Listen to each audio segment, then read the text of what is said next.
Hey everybody, welcome to episode 19 of You Cannot Rewatch, the Evangelion Rewatch podcast. I'm David. And I am again Dylan. And got a lot to talk about this week. A lot. First of all, sorry we didn't have a podcast last week. Holidays, very busy. Mm-hmm. It's a very busy time of year. We warned you guys a few episodes ago that might happen, and it did. It's a Christmas miracle. But, so... because of that, or not because of that, but let me start over. Dylan, take over. I don't know what to say. Because of that, I really just forgot what I was going to say. we had a break. I hope you had a nice break. Oh, I was going to say, I know back. we said we'd do this every week, but we missed a week. Sorry, we'll continue. We'll go back to doing it every week now, and we'll try to make sure we don't miss weeks. But we kind of made up for it because the last time we uploaded an episode, the same day we also uploaded a special episode discussing the new Evangelion short film, Until You Come to Me. Right. If you haven't watched us discuss it, check that out. Although based on the views, you've probably seen us discuss it if you listen to this podcast. Most likely. It was also uploaded through the iTunes as well. So anybody that checks up on this podcast regularly, I'm sure, saw that. But just to get it out of the way, we're not going to talk about that really anymore because we have a whole video discussing it, and it's not really relevant to this podcast. So, yeah, if you have any questions, leave it on that video, and we will get back to you on that video. But we're not going to talk really about anything outside of the show on this podcast until we get to the rebuilds and all that stuff. And then I imagine, if we ever do a podcast episode of, 2.0 and 3.0, we'll go back to that short film a little bit. Probably. But anyway, so... we're talking about episode 19 this week, which is the one where he eats it. He does. He's the shit out of it. I had a couple of roommates a couple of years ago. We were watching Evangelion, and one of them hates anime. And our friend John, who's on some of our videos on this channel, if you guys ever watch our other videos, you might have seen him, but he's not on this podcast ever, was coming over and watching it with us, and I kept just hyping up episode 19 by my friend who hates anime was like, this show just sucks. I'm like, dude, just wait till the one where he eats it. And I wasn't saying anything else other than that. I was just saying, dude, episode 19, that's the one where he eats it. And everyone was like, what does that mean? What, he eats what? And so I always think about this episode as it's the one where he eats it. Yeah, I forgot. He doesn't eat Toji's thing in that one, does he? What? He doesn't eat Toji's angel in this, does he? No. Okay, doesn't he do it in the rebuilds? Same unit? Oh, no. In 2.0, spoilers for anybody who hasn't seen 2.0, when during the attack on Asuka, when Asuka's piloting Unit 3 or 4, whichever it is, I already forgot, when the dummy plug takes over, Unit 1 puts the entry plug into its mouth and bites down. I think it does maybe chew on part of the... Yeah, it does chew on part of the unit before that, too. It doesn't, consume it. It doesn't, take in, an S2 engine or anything like it does here. But, yeah, I think it does chew on it. It's been a little while since I've seen 2.0. Yeah. But, yeah, I know what you're thinking of. But, yeah, in this one, in this one, it happens now with this angel.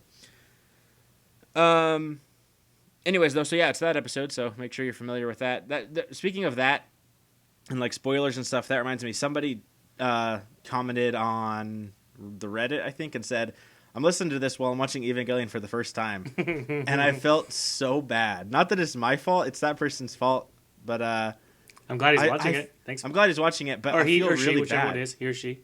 Huh? Yeah, I don't know. I think it was a guy, but I can't remember. But I just feel bad. We spoil so much. And Hold on. Gendo dies in the end. We spoil so much because this is a rewatch podcast, so we never hesitate to say what's going to happen.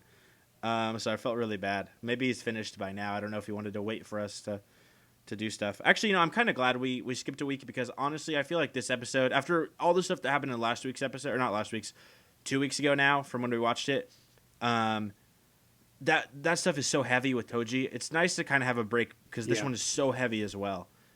And these two back-to-back are it's a lot to take in. Even the next episode of the show is a lot more slow because it understands, hey, we need a breather here. Yeah, as soon as I open up my, open up my copy of the DVD to get to the episode, yeah, I was the legal copy. Yeah, I was like, oh crap, we're in that series of where everything's just, there's something crazy going on every single episode now. Yeah, there is. The next Yeah. couple episodes, there's still crazy stuff, but it's a little bit more easygoing.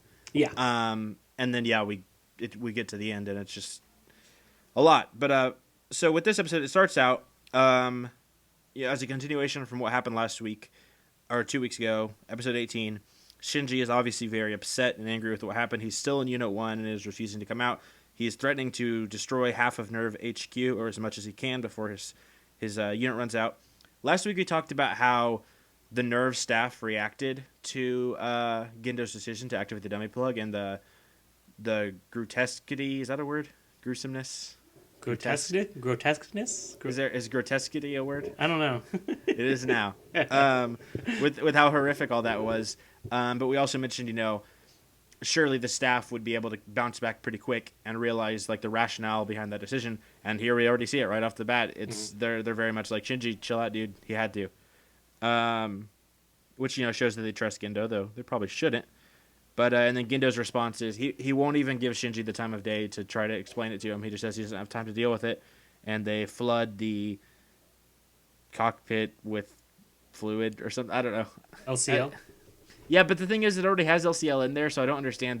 He says he like ups the amount of it or something. Right, because when they first get in it, they can't breathe very well until you get used to it. So maybe it's just like putting even more of it in, so it's like thicker consistency. I think it is that, but I don't.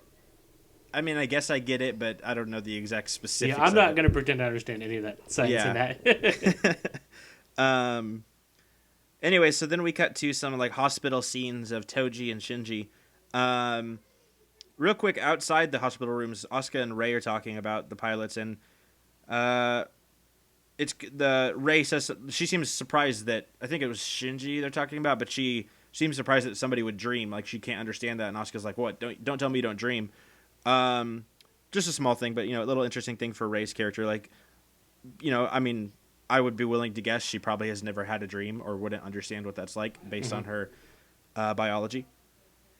But so Toji wakes up, and this is a scene I'm not a huge fan of because, as we mentioned last week, Toji should have died, I think. I agree. In episode 18.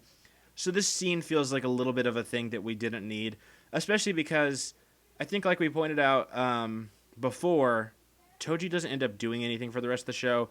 He's kind of an irrelevant character at this point. Not irrelevant in terms of his impact on the other characters. That's very relevant, but that would have been the same relevancy even if he died. In fact, it would have been even more relevant. So keeping him alive doesn't make a lot of sense. So showing him now kind of seems unnecessary, I think. But there is an interesting thing about him here. I was going to bring that up. Toji, after he wakes up at first and sees Shinji next to him, and then he kind of, I don't know if you want to say the word hallucinates. I don't know how do we want to say this, but he sees Shinji's train sequence. Shinji and Rei are talking on Shinji's little imaginary internal train thing, and Toji is there on another cart looking over at them. Now, I think the way I used to interpret this was just that Rei and Shinji are having that conversation in the room, and Toji is just, for whatever reason, kind of seeing it in this train setting. But watching it now, it doesn't really seem like this is a real conversation Rei and Shinji had to me, because Rei is very confrontational in that dialogue that they have in the train car, and she's not really that confrontational with him at this point yet. She's very challenging of his stuff, like, did you ever try to understand your father? And, like, confronting him about his demons, like, you always just ran away from things you didn't like. So that seems more the way Shinji's version of Rei would act to him, not the actual Rei. So this doesn't seem like a scene to me that's actually happening. It seems like somehow Toji is actually peering into Shinji's subconscious to see Shinji's imagined interactions with other characters. I hope all that made sense, because as I was saying it, I was constantly questioning, like, am I making any sense right now? Yeah. No, I picked up what you're putting down. But that made me question one thing, though. Yeah. Other than the time when he gets absorbed by the angel, does Shinji ever have that dream sequence outside of when he's not in the hospital? What, the train car thing? Yeah. I don't know about that, but this I feel like it is the only time another character. Yeah, is no, there definitely, too. definitely. Because I just felt like every time he has it, it's always when he's got hurt, and then he wakes up and stares at the ceiling. That could be. I'd have to be sure, because I know coming up on episodes 25 and 26 and end of Evangelion, I want to say there's another situation where that happens, but that could be wrong. It's been a while, so we'll have to keep that in mind as we move forward. But it's interesting just because I think when I was trying to watch this episode, I was trying to understand that sequence even more. And at first I was like, oh, well, maybe this version of Toji isn't real, and it's also part of what Shinji's imagining. Oh, yeah. But the way it's questioning him, it definitely seems like Toji. It doesn't seem like it imagined Toji. Like, right. Because it's so out of the conversation. Mm-hmm. It would be weird for Shinji to imagine a character or a version of a human inside of his head like that wasn't interacting with him. Well, especially because Toji wakes up right away and seems to have, like, as if he had saw everything that happened. Yeah, exactly. Because he's immediately looking for Shinji. So it's weird. I really wish I had a better theory for this, like what it means or how it's possible. So if anybody has something, I'd really like to hear it, because I really don't know. Because it seems so out of place from everything, but they never really touch on it ever again. Yeah, because it never happens with any other character, really. Except you could argue in End of Evangelion, other characters kind of seem to cross into each other's stuff, but that's because Third Impact happened and everybody has been unified into the giant sea of LCL or whatever. In this situation, they both still have their physical forms, so it seems really bizarre that they would have that cross mental thing. I don't know, no good word for that. But usually I feel like I at least have some kind of theory, even if it's kind of crazy, but I really don't have anything for this. But anyways, I guess real quick about what Rei was saying to Shinji. Again, she said, did you ever actually try to understand your father? Because one of the reasons Shinji's disappointed is he felt like maybe he was making progress with his dad for some reason, even though I didn't really get that impression, but Shinji seems to have. And he's saying, after this, like, his father really betrayed him. And that's interesting because obviously what Gendo did was, like, really terrible. Mm-hmm. And then the fact that he, won't even give Shinji an explanation or try to help him through it obviously doesn't help. But it's interesting that Shinji thinks his father betrayed him. To me, this is something Gendo would have always done. Yeah. I guess maybe Shinji wasn't aware of that, or maybe was running away from that fact that his father was willing to be this cold, but which is possible based on his character. But it's just, it's interesting that he thinks that him and his father were, like, maybe going to go in a different direction. Right. That he's finally kind of becoming a good pilot, and maybe becoming a good pilot would his father be proud of him or whatever. Yeah. Rei says, like, straight up, like, you can't run away from truths that are unpleasant or something like that. And Shinji says, what's wrong with running away from reality if it sucks? Which is pretty much Shinji's whole mantra for the first part of the show, up until his decision, and his final decision and End of Evangelion. So I think, that line is just very much the character of Shinji. And I'm sure a lot of people can identify with feeling that way at some point. Which is why Shinji is such an identifiable character. But anyway, so then we get the final scene, I believe, if I'm remembering right, the final scene with Toji where the class rep comes in to see him. Mm-hmm. Maybe I'm really dumb, but when I first watched the show, I think the first couple times, I didn't realize in this scene they have the camera shot revealing Toji doesn't have a leg or seemingly an arm on his left side of his body. Oh, I totally missed that. I'm gonna go. Yeah, I missed that almost every time I watched it. Up until I think I realized it last time, and that was like the fourth time I watched it. I had read that people said that, but now that I was watching it, it's like, yeah, you can see it if you look for it, but you'd have to look for it. Like, you can see that he's under a sheet, so it's not like you see a stump or anything. You can just see that there is not a thing under the sheet where the leg and arm would be. Yeah. But again, this is why I wish Toji would have died, because I feel like maybe if they had made that more apparent, like, hey, Toji's alive, but he's all messed up. If they made that more apparent, it would make sense to keep him alive for the impact of that. But it's such a subtle thing. I missed it the first time. You missed it the first time. I'm sure a lot of people did. Yeah. I just feel like, I don't know. Was that really that effective? Maybe we're like, just, I don't know. We're probably really dumb, and everybody else is like, I saw it the first time, dude. Yeah. But I don't know. Well, I feel like they give you so much here. They give you the dream sequence he has, and, like, him missing limbs, but they subtly don't show you it. Yeah, but still a little bit of hope for his character. Yeah, but, like, for what purpose? Like, yeah, they don't exactly. do anything like that later. Like, yeah, there's a little bit of, like, maybe possible happiness here, because even though now that I see that shot, what Toji's saying, like, oh, make sure you don't tell my sister nothing's wrong with me, all that kind of stuff does have more of an impact, I think, if you can see that his leg is missing. Yeah. But at the same time, yeah, this just feels like one of those scenes you would have in a show where you were going to bring that character back or they were going to be important. This doesn't feel like a moving last scene with the character. No. And so if it's not, then why put it in there? Exactly. Like, don't put something in there that doesn't move anything forward, which it really doesn't. Yeah. It's almost just like a final strange. goodbye for him, but like, I don't understand. I would just rather have been dead, but I don't know. Yeah, and also the relationship with him and the class rep, which is kind of meant to be played up in that scene a bit more, like as a tragic thing, like probably not going to work out for them. That relationship was established like one episode ago. Yeah.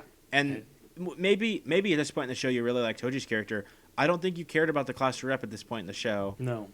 I don't know if you really would have cared about Toji by this point in the show, but even if you had, the class rep was a character we've barely seen or known anything about until it's like all of a sudden, hey, I think we're going to mess Toji up. Okay, well then we should give him a relationship with the class rep.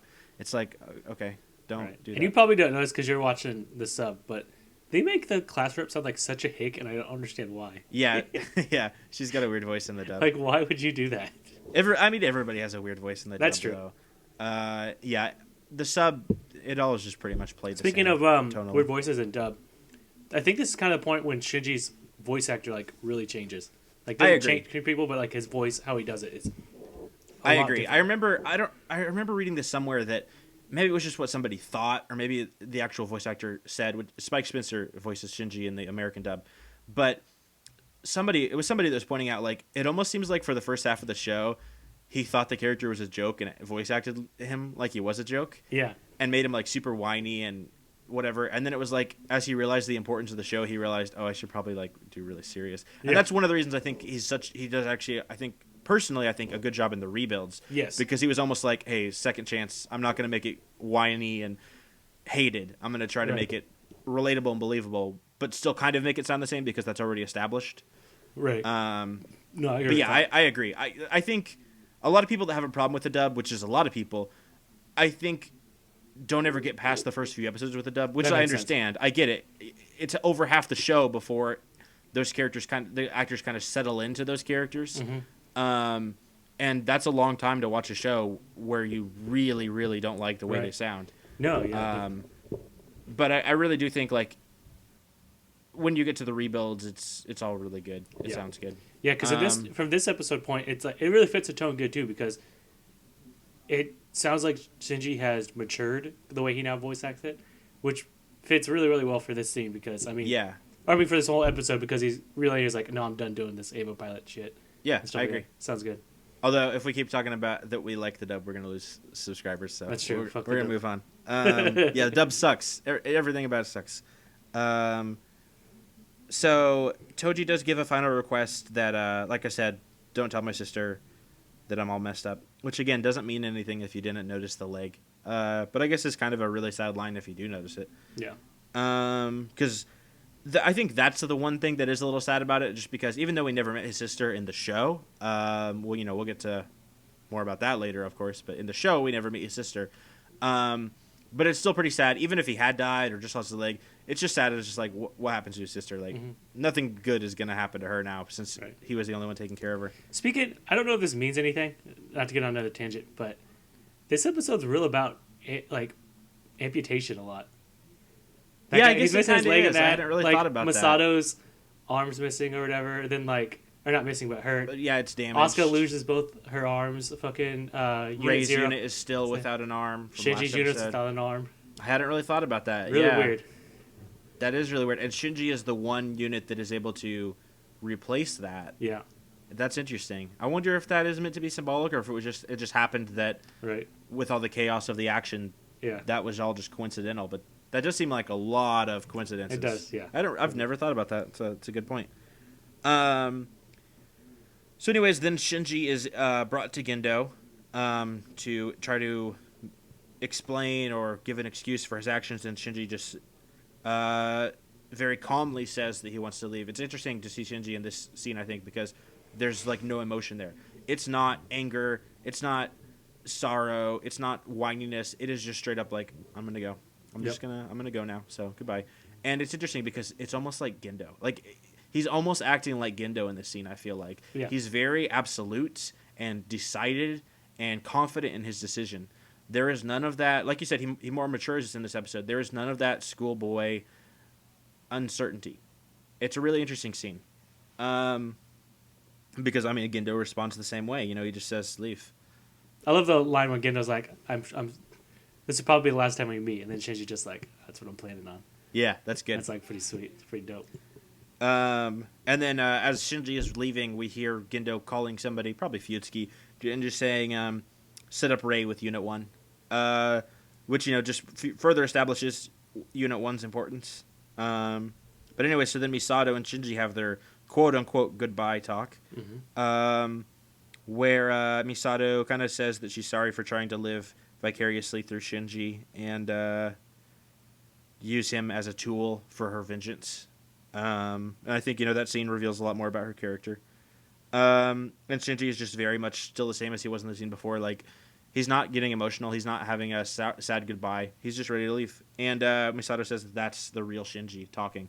Like, for the first time she's seen him, like, that's how Shinji really is, which is interesting. Then as Shinji has left, we hear the alarms go off and Angel is attacking. And so they send Unit 2 and Unit 1 into combat, but Unit 1 doesn't activate. It rejects Rei. And so they put her into Unit 0, where she says, it's fine, I don't mind being in Unit 0, because if I die, I can be replaced. And they try to start setting up the dummy plug through Unit 1. So then we go to Asuka's fight. This fight isn't much of a fight for Asuka. No, not really. She, I mean, you know, you've watched the episode, everybody listening. One thing I've always wondered about this, because she's very confident, you know, she never liked thinking that she couldn't beat the Angels and that Shinji was the only one who could. So as she starts this fight, she's like, Shinji's gone, it's my time to prove myself. And then immediately, I mean, she doesn't even get a blow in on the Angel. No. Immediately, it's just destroyed. To the point where even after she loses her arms and logically, like, should stop, she charges in and tries to do one final assault, though I'm not sure what she was planning to do there. But the Angel goes to decapitate her, and Misato yells, quick, sever the pilot's nerve connections so that she can't feel the decapitation. I've always wondered if they severed it before or after she felt it. Me too. I was wondering that. I really want to know that. In a way, I don't want to know it for sure because I think I like not knowing. But just the idea that, and you know, obviously she wasn't synced up enough to actually have that done to her. But just the idea that, imagine feeling just the sensation of being decapitated. Because we've talked before about like how crazy it would feel to like feel like your arm was broken or whatever. But that's crazy. Yeah. Also on that note, on last week's or the week's before episode, I can't remember which, but I mentioned my theory, when pilots are super synchronized, they actually take the damage that their Evas are taking. Mm-hmm. Somebody confirmed that, and I forgot about this. Spoilers for anybody watching Evangelion for the first time, but at the end of Evangelion, when Asuka has another fight and also gets her ass kicked, when the mass-produced Evas throw down like the one of the lances and it like splits her unit's arm, we see her arm for like a split second also split into two. It's like a split second. A lot of people miss that. I actually had missed that for a long time, and then I was on the subreddit a while ago and somebody like screenshotted that one frame of her arm just split in two. But yeah, I'd forgotten about that. So yeah, that can happen if you're synchronized up enough with her. Because that was in that scene, she's more synced up with her Eva than she ever had been, which is why for the first part of it, she's just destroying the mass-produced Evas. But of course, you know, that doesn't last. Nope. But yeah, so that is confirmed. If an angel or if a pilot is synced up enough with their Eva, they will suffer the same damage. So it's more than just feeling it. So then Shinji is in an evacuation shelter, and he hears Asuka just quoting, making fun of him as always. And just as he's hearing her, the head of Unit 2 bursts through the shelter, and he sees it, which of course freaks him out. And then we see Unit 1 trying to be activated with the dummy plug, but it's still rejecting it.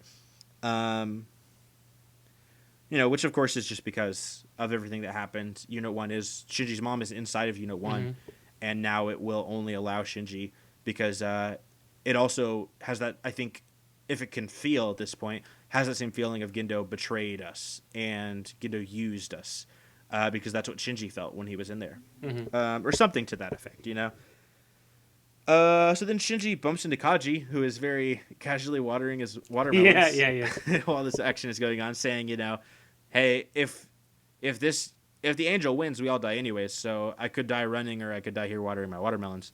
And this is where But he does say he would rather be with Between Misato's breasts, sure. breasts. And I want to point out that he says that in both versions. It's worded differently, but I always wondered watching the dub because I believe he says, "Though I'd rather be between Misato's melons." He does, yeah. But in the sub, he straight up says His breast. breasts. Yeah, Yep. so it is Kaji's a pervert either way.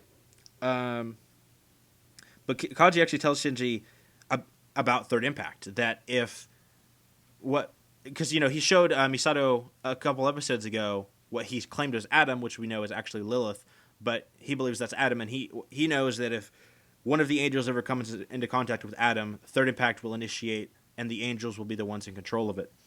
So humanity will be over. And he explains that to Shinji, that thing down there, Adam, what he believes is Adam, if the angels get to it, we're done. Which gives Shinji, even bigger stakes, which were already getting pretty big because he saw what happened to Asuka's unit. And while they're talking, he sees what happens to Rei's unit when it tries to charge into battle. Although, quick note on that Rei thing, we do see a quick shot of Gendo yelling Rei because he's actually concerned. Mm-hmm. Always interesting when Gendo acts concerned or shows any emotion, actually. Mm-hmm. Especially when he knows how easily replaceable Rei is. Yeah, I was going to bring that up. It's always interesting that Gendo really cares for Rei, too, because... also, spoilers, this is his first time watching it. Rei's a clone, and she dies Dun, dun, dun. several times. But it's always interesting how much he seems to care for Rei 2 specifically. Yeah. Because, they could be replaced at any point. But he's become attached... he sees this not just as a replaceable thing, but as a specific individual person or organism or whatever word he would use. But that's interesting. Because at any point he could go grab a new one. He could have a million of them running around, but he cares specifically about this one. So then Kaji gives Shinji a couple more lines. He says, no one's forcing you to do it at this point. It's completely up to you. You have something only you can do. I can't do anything. It's, but you don't have to do it. You got to decide your own decisions and not regret them. And so Shinji decides to go back, and he runs up to Gendo and claims that, he's the pilot of Unit 1, Shinji Ikari. This is all interesting stuff for Shinji's character. I always have really, really liked this episode. It's probably my favorite episode of the show, except maybe for the Nerve flashback episode. I always go back and forth because they're extremely different. But this episode's really good. I love the character arc of Shinji here, of this... Me too. This feeling betrayed and hurt and deciding to finally leave and having the most motivation so far to actually do so. And, he realizes through, various reasons that he is the one who has to do this. And even though he doesn't like his father and, all this stuff has happened, he's still the only person that can do this. And at this point, it's no longer about pleasing his dad. He's over that. This episode erases that as a motivator. Now it is about protecting the people that he does care about and wants to protect. Which, makes what happens later on in the episode even crazier. I really like this scene, though, because I think it's interesting to compare to, episode 1. Yes. He's reluctant to be pilot, but it's very similarly shot to that. But now he's just I am going to pilot because I am Ava. Yes, it's absolutely a parallel to that first shot because Gendo is up in that same position. One is in between them. I think he even says, what are you doing here? Just before, Yeah, the first one he says something about, why did you come here? Why'd you come here? Yeah, and now he's saying, what are you doing here? And, it is interesting because Shinji has chosen to decide his own fate. He's not doing it because his dad called him here. He's not doing it because Misato asked. He's doing it because he's going to do it. And it is very interesting to see how far the characters come. Which is why I love what happens even more, because this is such a victory for the character. This is everything that's been building up. Shinji's finally, becoming his own person. And then how does it end? It ends with him losing control of the Evangelion, it becoming a insane monster, and him getting absorbed into it. It's such a crazy twist of what you expected and what was.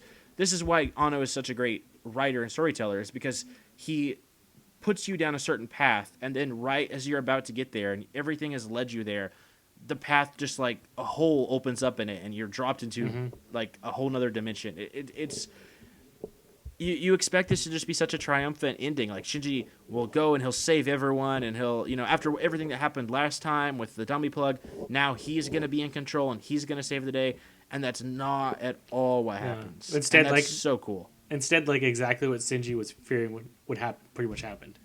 Yeah. Yeah, I don't even know how to start talking about the final scene, really. I guess, first of all, when the Angel first breaks into the Nerve war room, I still don't know what to call that room, but where they monitor everything and give the battle commands. Just a small note, but we see Misato grab her necklace as she looks into the Angel, which is, of course, a callback to when she was in Antarctica and she was given the necklace by her father, and it was like the only thing she had left of him. So now she's clutching to it again as she is face-to-face with yet another Angel. Small little thing, but interesting character note. And then Unit 1 bursts in. I will say this is a shot that's in the original show and 2.0. That shot, and I think everybody knows this shot is awesome, but when Unit 1 first loses the arm and Gendo just like gets the 50-50 like covered with blood cool. and then completely clean, what an awesome shot. There's so many cool shots in just that few scene, like the scene of like a couple scenes in there. Like when he busts through the wall, punching the Angel, then that arm getting ripped off and all this stuff. Oh, there's so many really good scenes. Yeah, it's really great. The taking the Angel like through the elevator. Yeah, dragging its face against the thing. That's so cool. Is great. What's interesting about this scene is that I never really thought about before. It's almost like, because they always talk about the units go berserk or whatever. It's almost like Shinji goes berserk here. Like the close-ups of his face are like so, he has completely lost his mind in the scene. Like he has the biggest bloodlust ever, and he's like taking out every frustration he has with his father, with everybody, and just putting it into this fight. And it's almost like he's out of control to the point where he uses his unit with so much efficiency and force that its battery just dies immediately because he's using it in like full power.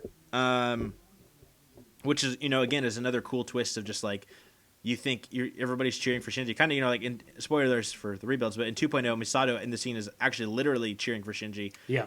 But here, it just, the unit completely dies. And then we see a core for it get revealed as the Angel is trying to smash into it and destroy its core, which is interesting because at this point we didn't know that the Avas had cores similar to the Angels. But as the Angel's trying to destroy Unit 1's core, Shinji is begging for it, and it eventually awakens. Now, I can't remember because it's been a while since I watched the dubbed, but doesn't Shinji awaken it by calling it a monster? Yeah. Because that's interesting because that's not the line in the sub, at least in mine, if mine's correct. Oh, really? Yeah. I'm pretty sure mine's monster. Oh, really? In mine, Shinji just continues to say, oh crap, I forgot the line now. Like, just come like on, turn on, or yeah, turn on. Come on, yeah, whatever. He keeps saying come on on the sub. He keeps saying come on too, but I think it doesn't actually do it till he says monster. Yeah, on my sub, he never called it a monster. He just continued to repeat to start, and then it eventually did when he started getting more desperate. But I just remember in the dub, he actually said like, come on, you monster, or whatever. It's please move. Oh, okay, yeah, never mind. He does say please move. Oh, okay, that's it. So in the sub, it's please move. Yeah. Yeah, so just please move over. He has to say the magic word, please.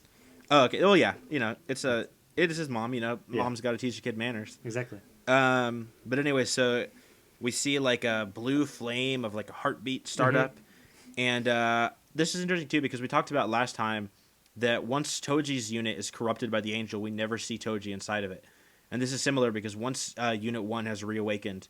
After we see Shinji begging, like once it actually stands back up, we do not see Shinji inside of it at all. Oh, yeah, that's true. We don't see any of his reactions to anything that's happening. So it's hard to tell, is he aware of this? Of course, we find out in a minute that the sync ratio is so insanely high. So it's possible at this point he's already been completely absorbed as we find him in the next episode, just floating around inside there. But I always wonder, like, is he conscious of what's happening? Is he somewhat in control of it? How much is the unit completely free and on its own at this point, or is it only carrying out Shinji's will, or does Shinji still have a part in observing it or controlling it? Who's to say? Yeah, I don't think personally he has any control, but I do wonder if he's observing it or like just can't see. But hang on, I'm looking through my notes here. So yeah, again they say it's got an over 400% sync ratio, which is they say is like unbelievable. Ritsuko says Unit 1 has awakened for the first time. We see it take some of the stuff it ripped off the angel and regenerate its arm. Yeah, that's pretty cool. Oh, also Ritsuko calls it she. Yes, which I was going to point out is how shitty the dub is sometimes. They don't say she in that. Oh really? They say, "Oh, it's awakened." It's like that's like a really crucial thing. Yeah, to fuck up. that's a very important thing to leave in there is calling it she. Like she's finally realized or whatever. It's like that's pretty important. So then he eats it. He just eats it. He eats it. Full circle. And I believe it's Ritsuko says, sorry, I had to burp. It's taking the S2 engine into itself. So, we learned a little bit about the S2 engine a few episodes ago. It's, the power unit that Angels run off of, and now Unit 1 has one inside of it as well. But then the armor starts to break off of the Evangelion, and Ritsuko says, "Hey, by the way, that's not armor. That's how we control it. Those are like chains that we hold it down with, the restraints, and now we can no longer control it. The Eva is in control of itself." Which is interesting because that's essentially what happened to Shinji in this episode. He has broken free of his father's manipulation over him and has chosen himself to take his future by the reins. Which in a way isn't really true because he's still playing into his father's plans. I was going to say that, yeah. That's exactly what Gendo wanted. As far as Shinji believes. But that's kind of what happens with Unit 1 as well. They say we can't control it anymore. It's not part of our plans. But ultimately it does... Well, not ultimately, but like in... at least for a while, it continues to play along to Gendo's rules. So then Kaji says Seilei won't stay quiet for this. Then we cut to the final scene of the episode, which is in Gendo's office. Gendo and Futsuki are watching. And Futsuki asks, "Was that part of your scenario, Akari?" "It's begun, hasn't it?" And Gendo says, "Yes, this is the beginning." So, which is ironic because actually it's the end of the episode. He says that at the end of Unit or Rebuild 2, 2.0. He also says something like, "This is the beginning." Does he say this is the beginning at the end of 3.0 too? I feel like he does. Something like that, probably. He doesn't really know what the beginning means. It's always opposite day for Gendo. That's why he's mean to his son. He really loves him, but it's just always opposite day. Exactly. He's very observant of opposite day. Yeah, so, that's the episode. Is there anything else we need to say about any of that? Not a lot of mystery in this episode. A lot of crazy stuff happening, but I don't know if there's much else we need to theorize over or say what we think about this. All this is just kind of leading up to future talk of other things. So yes. Next episode, I don't know if we'll have a ton to talk about, but the things we do talk about, we'll probably talk about for a while because they're very interesting. Right. Not a ton happens with the episode, but what does happen is worth quite a bit of discussion, I think. Yeah. And then I think 21. I don't think 20 counts as one, but I think 21 is the first episode that has a director's cut. I don't think I've ever seen the director's cut. I'm not sure if I have or not. Yeah, we need to figure out how we're going to do that. I might just try to watch both if I can find both versions and just compare them. And then you can watch them both too if you want. Or you can if I can find it, I'll do that. I'm okay with that. Yeah, but we might have trouble finding them. Because of course we legally own the copies. My DVD collection is so huge. I just don't know if I can find the copies. Well, the copy I have didn't come with the director's cut with it, so Yeah, there you go. It's not anyways, on VHS. I think that's it for the episode, but there's a couple things we need to cover real quick outside of it.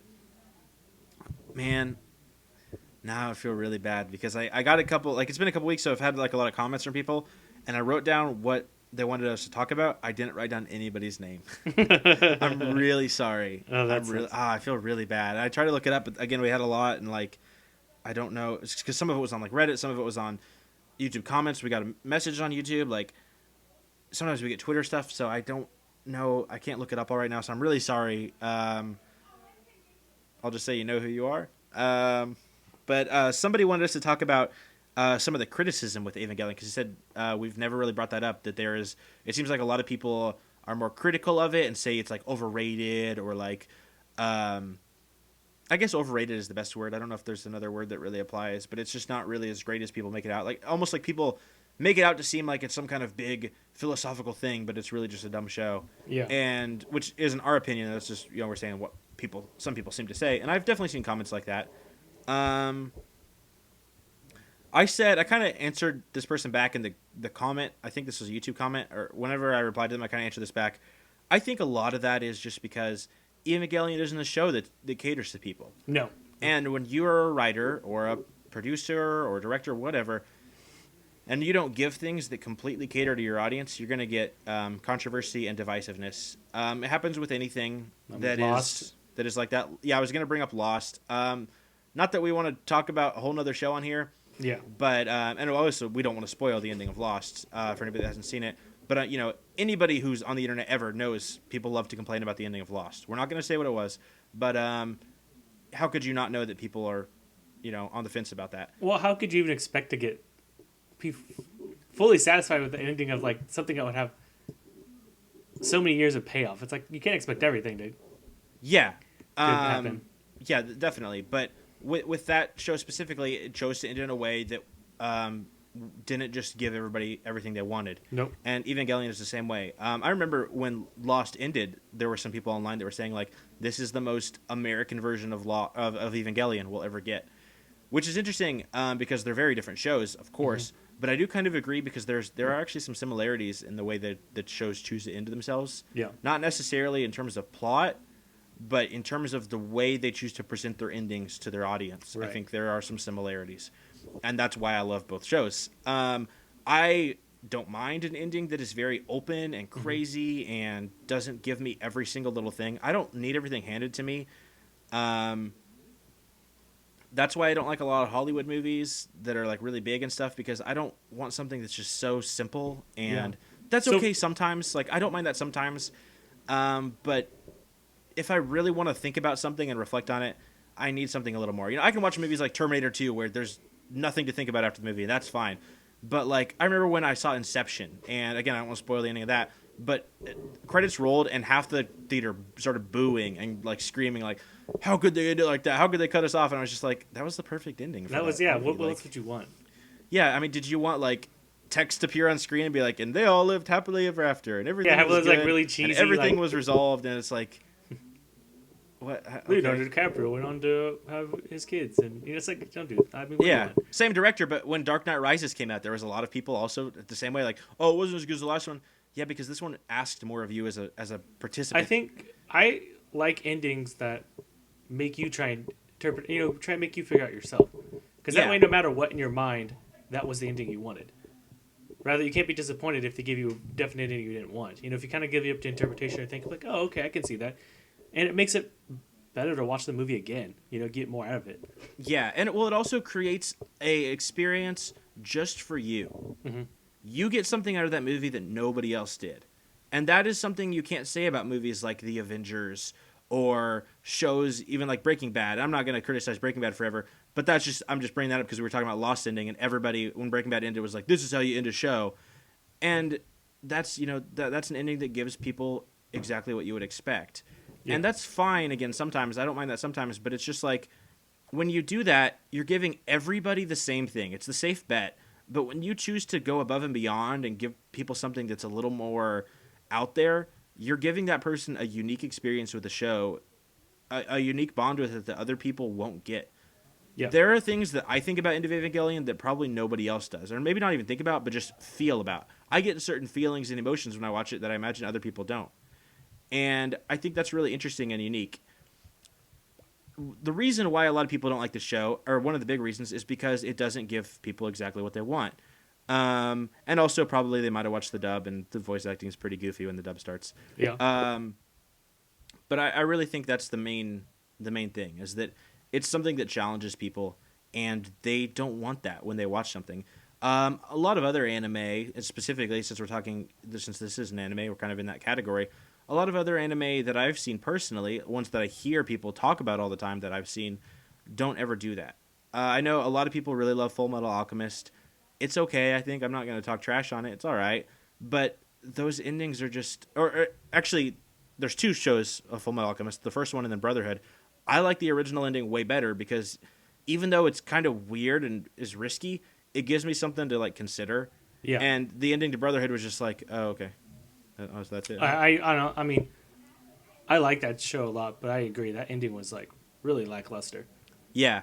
It was just like, it didn't feel like the things that we had been working on led to Exactly. that. It's one of those shows that did focus so hard on building up so many cool and like, for lack of a better word, epic stuff leading up to something, and then couldn't live up to that hype and just didn't know Yeah. what else to Well, do. it just gave you an ending that was just so safe and like Yeah.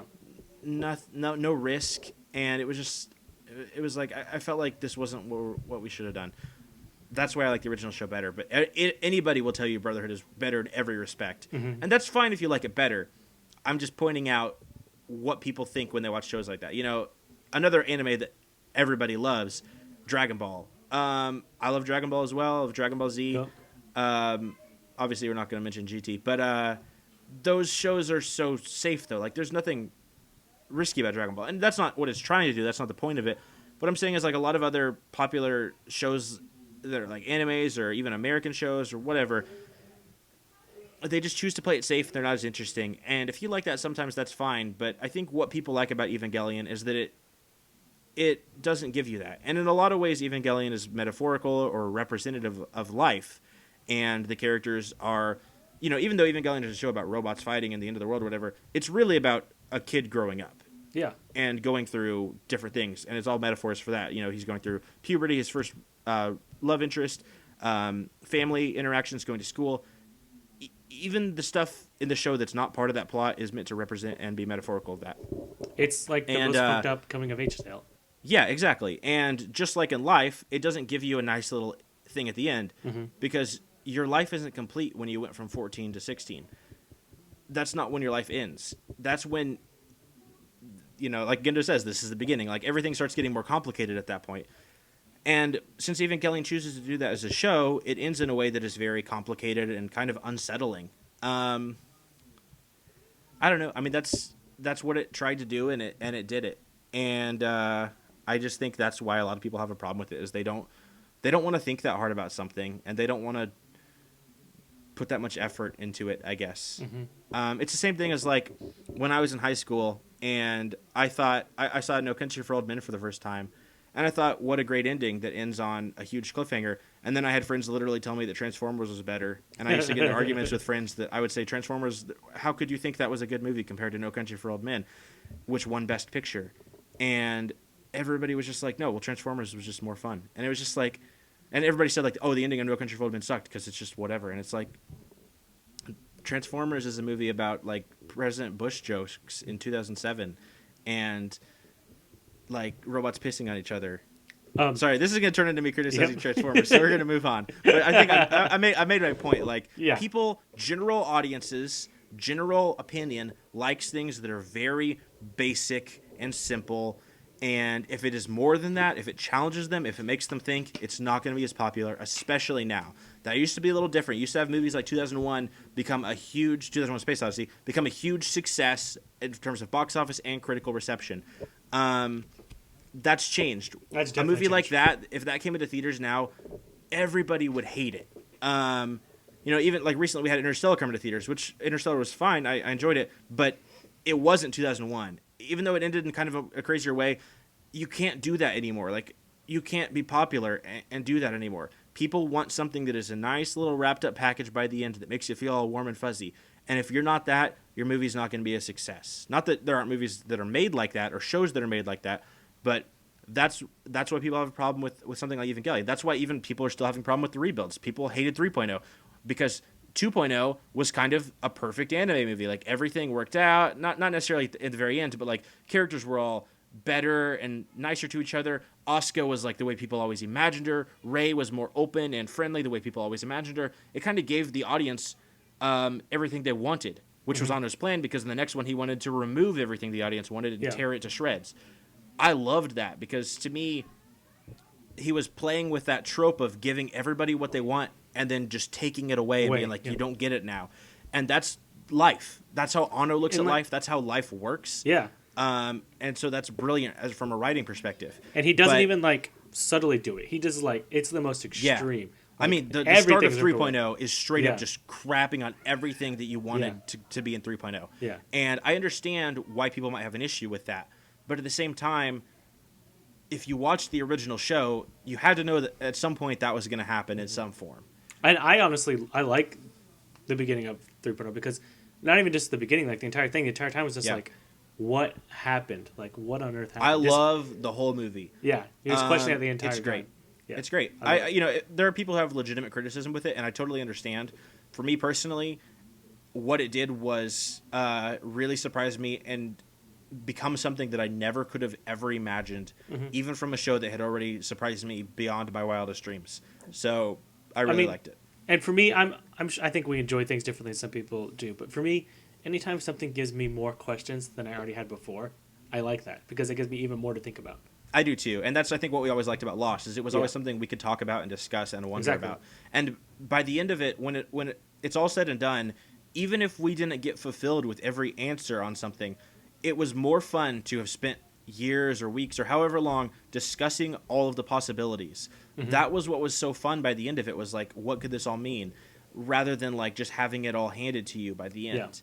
And yeah, I understand that's not how everybody wants to enjoy stuff. I get that, and I hope I didn't offend anybody. I'm not trying to say anybody who likes movies that aren't that way are really basic, like dumb people. I'm just saying that I think a lot of people that enjoy media like that don't try hard enough to dive deeper into stuff. And sometimes those people are also really dumb. Not always. But I've certainly met my share of people that were. And I'm not even saying that I'm smart. I think I'm an idiot. I legitimately do. I do not think I'm a smart person. I mean, if you watch this podcast at this point, I mean, I think how many times on this podcast do we need to call ourselves stupid? But that's just our opinion. That's just how we feel about things. But that was a longer tangent than I intended to go on. It just basically, I guess not basically, in extreme detail, that's why I think people have a problem with the show. And that's why I think personally I love the show even more. Well, especially because I think this is one of probably the first animes I think both of us probably kind of got into. Yeah. And we're not typical anime fans, so it kind of just makes sense of why we like this. Yeah, I guess maybe that's part of it too, is maybe a lot of people that watch this are people that watch tons and tons of other anime. I have more fingers on my hands than I've seen of anime shows, at least in their entirety. I've seen episodes of a bunch, but in terms of seeing a whole show, it's not that many. And plus, but that's true about any show. I'm very picky about TV shows I watch. Same here. I have to hear a lot of praise about something. I don't just say, I like the overall genre of anime. I'm just going to watch whatever people are talking about. It takes a lot to impress me with a show, because I'm bitter and I hate things. And I'm very cynical about everything. So the fact that Evangelion, I really connected with it means, in my opinion, it's a great show, because not much else qualifies for that. But I want to move past this because I need to wrap up, and we got a couple other things I want to talk about real quick. Cool. On a very different note, Universal Studios in Japan is having an Evangelion, I don't know if you call it ride. I think it's like one of those like 4D experience things. Oh yeah, where I like heard about stuff's that. flying out of the screen and stuff like that, and your seats are all shaky and stuff. Let's go to Japan. I'm gonna get some a tax return and some graduation money, so maybe we man. Go. Except I need to save up a lot of money for other stuff. Plus, we're planning on moving next year. That's true. But man, I want to go to Japan. Between that and that huge like Evangelion museum or whatever it's called, experience. I think it's called the Evangelion Experience. Which, if nobody knows about that, look that up. It's awesome. And they have an Evangelion store. Yeah, Evangelion store. Plus, oh man, we could get figures so much cheaper than trying to order them here. It'd be great. And we could already buy 3.0. We wouldn't have to keep waiting on Amazon or try to import it or anything. We could just walk into a store and pick it up. Man, and if we went next year, we could get the whole series on Blu-ray. Hey, if anybody wants to sponsor this podcast, please. I know. Anno, if you want to sponsor us or something. Yeah, Anno, I know you're listening. Hey, some people watch our show now. Have us come to Japan. We'll review. We'll talk about 4.0 when it comes out, and get that done. So, anyways, a couple other things. January 2nd in Japan, not I believe anywhere in America, there's going to be another showing of 3.0 on TV. And supposedly when it's shown, or not supposedly, but people are maybe speculating. One of our fans tipped us off to this, but there's some people saying maybe we're going to get another little teaser thing. Like last time there was a showing of Evangelion on TV, they had the 3.0 plus 1.0 thing. Right. And now we just had the short film. So it's people I think are hopeful that maybe we'll get a trailer or at least some kind of teaser of 4.0 when this is shown. So that's January 2nd. That's on Toonami, right? No, I don't think so because that's not a. Toonami. Oh wait, you're saying Toonami just played 1 and 2. 1 and 2. Right. Yeah, last Sorry, weekend from when we were recording this. I didn't watch them because I could watch them anytime. Mm-hmm. But yeah, it did. Did anybody? You let us know if you watched that. Was it good? I'm curious how they would like What did get Tom say around about certain it? things, like edit them because like Yeah. there's the Ray scene in the first one. Like, do they just show that uncut? I don't know. But anyways, couple other things. Apparently, we always talked about how cool it would be to see the Dead Sea Scrolls. I forgot to check this. I was going to check this right before we recorded. Apparently, there's a quick frame of showing a little bit of the Dead Sea Scrolls in the opening of Evangelion, which I totally believe that we could watch that for 100 times and miss that because we are idiots. So also, to be fair, I skipped the opening quite a bit. Yeah, I skip it almost every time. At this point, I mean, yeah, I've still probably seen it a couple dozen times, but you can only see something so many times before you just get it. Yep. Although I guess not, because apparently we still don't get it if we miss the Dead Sea Scrolls being in there. That's fair. But yeah, I'm not sure if it actually says anything that you could like that would make sense. But apparently, I don't think there's like any frame. English in there anyways. Unless someone have to interpret it, of course. Yeah. So let us know if there's like any translation for what that might say or anything. One more quick thing that we messed up on, or not messed up on, but we're kind of speculating about. We were wondering about how the nerve branches work because there's the one in the U.S. and we were kind of wondering like if the HQ is in Japan, how do all these other branches work? And somebody just pointed out that like I believe they named where at least most of the branches were. But apparently there's 9 branches because I guess at some point they say each of the mass-produced Evas was produced at a separate branch. Oh, okay. And there's 9 mass-produced Evas. So presumably there are 9 branches. Although I wonder if that would mean there's 10 because unless they already produced it, we just lost the branch in America. That's true. So, or one of the branches in America. So I wonder if there were 10. I don't know. But yeah, so apparently that's kind of how that works. But of course HQ is still in Tokyo 3. I think that's everything. Anything else? Is that it? I can't think of anything. Can't think of anything else. I gotta pee really bad. If that counts. So thanks for watching, guys. Next we're going to talk about episode 20, so brush up on that. And, leave comments, email us at the usual places. Tell us we're stupid or whatever you want to do. And we'll see you guys next week. Bye.